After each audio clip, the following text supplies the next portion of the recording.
ends the Cypher.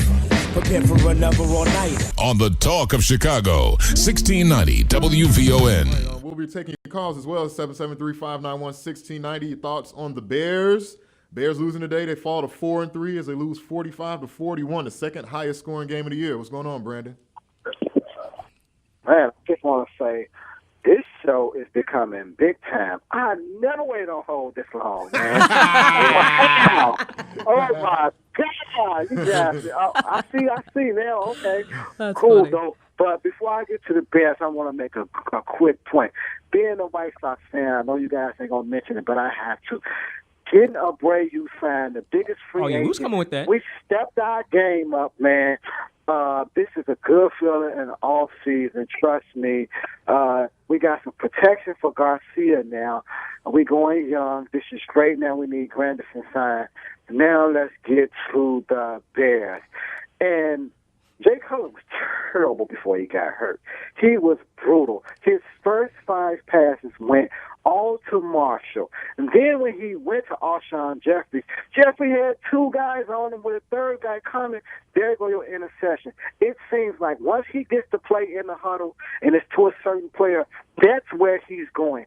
There's no check down, and that's what actually McCown did. McCown had success due to the fact of a product of Trestman's system, because McCown was brutal last year. This was a total, just a product of the whole offensive system, and he checked down. He discovered Earl Bennett again, guys. I think we're going to be fine with him. Trust me. Love you guys. Peace. Thank you, Brandon. I knew that was coming. Brandon was the first one. The whole just roll with McCown. We don't need Cutler. I think that one, Brandon. Yeah, I'm not going to go that far. Here's the thing. I feel that in regards to a backup, he's good at his role. He understands the system. He does have a rapport with some of the players, which I do think is important. Whereas if you go out and get someone like Palmer who doesn't have that rapport, I mean, obviously he's going to be third for a reason. But I think Josh McCown can hold it down for as much time as needed. Just hopefully it's not longer than necessary. But people were bashing him initially. I'm like, okay, you do realize this is a player who got some preseason action but has not had real game time reps. His first couple touches were, he seemed a little bit uneasy. But he was still, like he said, he was doing the checkdowns. He really was. I mean, and Jim Haslett was throwing a lot of different things, and that's the Redskins offensive coordinator. He was throwing some different stuff at him, and I feel like he did a good job. He didn't force it if it didn't fit, and that's what I think is important. The one thing I do need him to do, though, is there was like at least twice he could have run for a first down. And it was an after. He ran for the first down. He just didn't slide. Right. It was That's like what I was worried it was about. an afterthought, and when he thought about it at that point, the Redskins realized he was about to make a bolt for the first line. I'm like, you're supposed to do that like about 5 seconds sooner than what you did. But overall, we were going at this on Twitter. I'm not going to hang this loss solely on the offense and say, oh, they didn't do enough. I don't think that's it. They did more than enough. The defense, I mean, here's the problem with the defense. They're too inconsistent. No, they were very consistent. Like I said, they sucked all day long. There you go. They were very consistent. Look, they were horrible. They forced one thing that looked a little bit better this week than it did the last 2 weeks. They were tackling a bit better. Now, one thing I found a bit disturbing was when RG3 would go to scramble, it almost seemed like nobody wanted to touch him. And I was like, nail him to the ground. What's the problem? That's the product of the defense in NFL right now. You're so scared of really touching there were these some guys. runs I'm like, they could have got him a couple times. I'm like, okay, when he starts running, that means he's just like any other receiver on the field. Lay him out. It was like they were frozen as well. They were like waiting for him to fake them or something. They're kind of just standing still, like, just go at the dude. Right, it was unnatural. Didn't it seem like a little unnatural? I was like, are they afraid to touch him? I mean, what's the deal with that? But, it isn't like the Redskins have talent. They always have. The question is, can they make it work?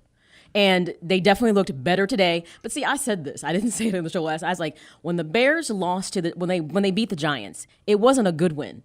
This doesn't shock me that they lost to the Redskins. They were due to lose to an under 500 team. It was coming. The loss isn't shocking. I think the way they're losing it's not even shocking that they're losing. It's the fact that the defense is just looking so horrible. And it's not a thing where, okay, I'm waiting for them to create all these turnovers that they created earlier in the year and even in the past regime. Nobody's waiting for that. But I'm just talking about basic fundamental defense, tackling, getting stops. we were talking on Twitter about the Bears, defense being on the field the whole first half. That's because they couldn't stop the Redskins. They had the drive where Washington. The first half. The drive where Washington tied. No, you hold up. The drive where Washington tied the game. The drive where Washington tied the game from the first quarter onto the second quarter. Here is the key stat of the first half. Was a 13-play drive where they ran the ball down the Bears' throat. That's not the Bears' offense. I'm not saying that. I'm not That's saying. The Bears' defense. But when you only have 2 first downs and 46 total yards in the first half. And so you're talking about their stamina in the first half. Okay, wait. Their stamina. My point is this. So what's up with their conditioning? My point is this, Farouk. Listen to me. Listen. Go ahead. Listen. Go ahead. If you're talking about stamina in the first half of the freaking game, what does that say about your conditioning? Are you done? They ran a 13-play drive on the Bears in the first half. And the reason the Bears were off the field so fast is because the Bears got a quick touchdown after the Tillman turnover. Tillman got the interception. The Bears went in from the 10-yard line out. Okay, so that's going to be a fast drive. So then they come back and they get that long touchdown drive. Is that a bad thing? That the Bears were able to score that quick off of that turnover? No, it's not. But that's not a bad thing. But at the same time, if I was just on the field and we create a turnover, and here's my thing though, and it is good that they scored a touchdown, meaning the Bears. But then I got to go right back on the field. Let's say less. Wait a minute, less. I'll let you say your piece. Okay, go ahead, talk. I got to go back on the field less than like almost 3 minutes later and be back on defense. But the key stat is this that I'm saying: the Bears went for two first downs and 46 yards in the first half. So here's the bottom line: I may not be stopping you, but my offense is not keeping their defense off the field either. Okay, but the whole point is this wasn't late in the game. This was in the first quarter when they started this drive. So we're talking about stamina in the first quarter. That's what you're saying. I'm saying they're on the field too long in the first quarter? Okay, you didn't hear the stat I said wasn't the first quarter. That was a stat from the first half. Okay, but this is my point. 2 quarters. You're not getting my point, Mike. 2 quarters. No, you're not getting my point. No, you're not listening to what I'm saying. The drive that was long, that they got that long touchdown, the long touchdown drive, was a 13-play drive that started in the first quarter. Okay, but it went all the way into the second quarter. That's not a product of the Bears' offense. But here's the other issue. So then you've got, and this is great that Devin Hester put something in the record books. He runs and gets he runs back a punt return for a touchdown. Guess what? Defense got to go back on the field. I'm not saying it's an excuse and they shouldn't be conditioned better.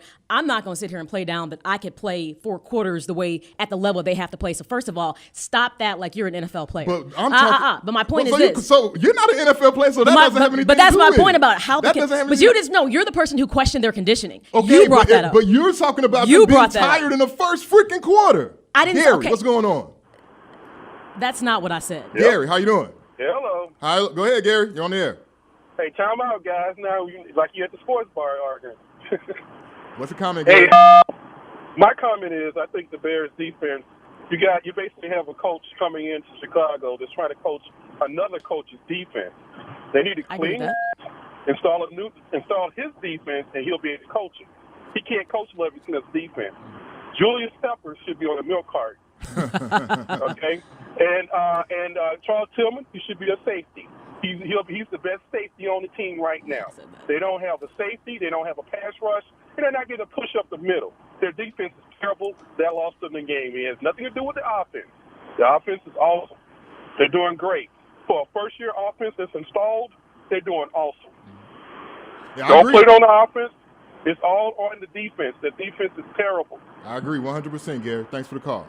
Go ahead, dude. I was going to say, besides this game, besides every other game, the defensive line has looked terrible. This game today, they was getting a lot of pressure up the middle. I actually saw Corey Wooten doing something. Yeah. Julius Peppers was out there. He wasn't getting any sacks, but they was doing something. I like the pressure up the middle. But as I said at the beginning of the season, I'm worried about this defense because it's a new guy coming in. It's a new voice. And it's going to be interesting to see how these players adapt to that. And Mel Tucker, I don't know what's going on. I don't know what he's calling. It could be the injuries. I don't know. But this defense, when is the last time we actually said the Bears' defense looks bad? It's been over a decade. The last time the Bears' defense was as bad was the last time the offense was as good. In 1995, they went 9-7 with Eric Kramer, Curtis Conway, Jeff Graham, and we can't put it Salam. Together. We just can't put it together. The Bears scored all those great points. Kramer threw all those touchdowns, and they couldn't stop a nosebleed.